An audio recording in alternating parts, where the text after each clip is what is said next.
Hello family, সবাই তোমরা কেমন আছো? আশা করছি তোমরা সবাই ভালো আছো। আমার আর একটা নতুন ভিডিওতে তোমাদের অনেক অনেক ওয়েলকাম। আমি দেখো বানিয়েছি পাকা আমের আচার। সেটা কিভাবে বানিয়েছি চলো তোমাদের সাথেও শেয়ার করে দিই। আমি এখানটায় 1 কেজি পাকা আম নিয়েছি। এগুলো ভালো করে পরিষ্কার করে ধুয়ে আমি ছুলে নেব, আর হাত দিয়ে আমি চটকে নেব আমগুলো। আর তোমরা কে কোথায় থেকে আমার ভিডিওগুলো দেখছো কমেন্টে জানিও, আর নতুন হয়ে থাকলে আমার পেজটাকে ফলো করে দিও। তো দেখো এগুলো হয়ে গিয়েছে। আমি এখন কড়াইতে সরিষা তেল দিয়ে দিয়েছি অল্প। আমি এটা ফোড়ন দিয়ে বানাবো। এখন আমি দিয়ে দিয়েছি শুকনা লঙ্কা দুটো, আর দিয়ে দিয়েছি সরিষা, হলুদ সরিষা। এখন আমগুলো দিয়ে দিয়েছি। তো তোমরা কে কে পাকা আমের আচার ভালোবাসো কমেন্টে জানিও। আমার তো ভীষণই প্রিয়, আর আমি আচার, যে কোনো আচারই ভীষণ ভালোবাসি। আমি আচার প্রেমী বলতে পারো তোমরা। আমার ভিডিওতে দেখো আমি অনেক ধরনের আচার বানিয়ে থাকি। তো দেখো এখানটায় এখন আমি পরিমাণ মতো নুন দিয়ে দিয়েছি। এখন দিয়ে দেবো হলুদ গুঁড়ো অল্প, আর দিয়ে দেবো একটু শুকনা লঙ্কার গুঁড়ো। এটা অল্প ঝাল ঝাল, একটু টক টক মিষ্টি মিষ্টি বানাবো আমি, তার জন্য শুকনো লঙ্কার গুঁড়োটা অল্প দিয়েছি। আর এখন দিয়ে দিয়েছি গুড় এটাতে।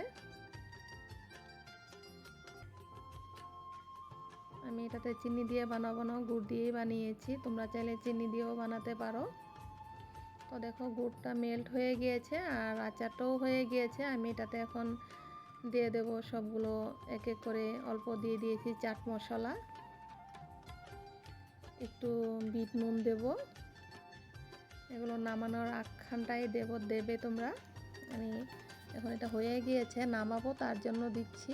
এখন দিয়ে দিয়েছি অল্প আমচুর পাউডার,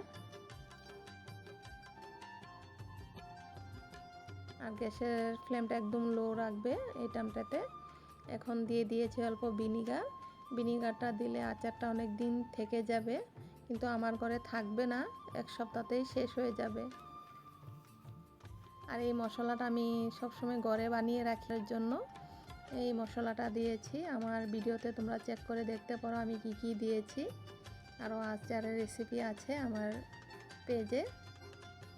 আর খুব দারুণ একটা স্মেল আসে এই মশলাটা দেওয়ার পরে, তাই এটা দিয়েছি। তো দেখো এটা হয়ে গিয়েছে, আমি নামিয়ে নেব। তা দেখতেই পাচ্ছ কত সুন্দর লাগছে।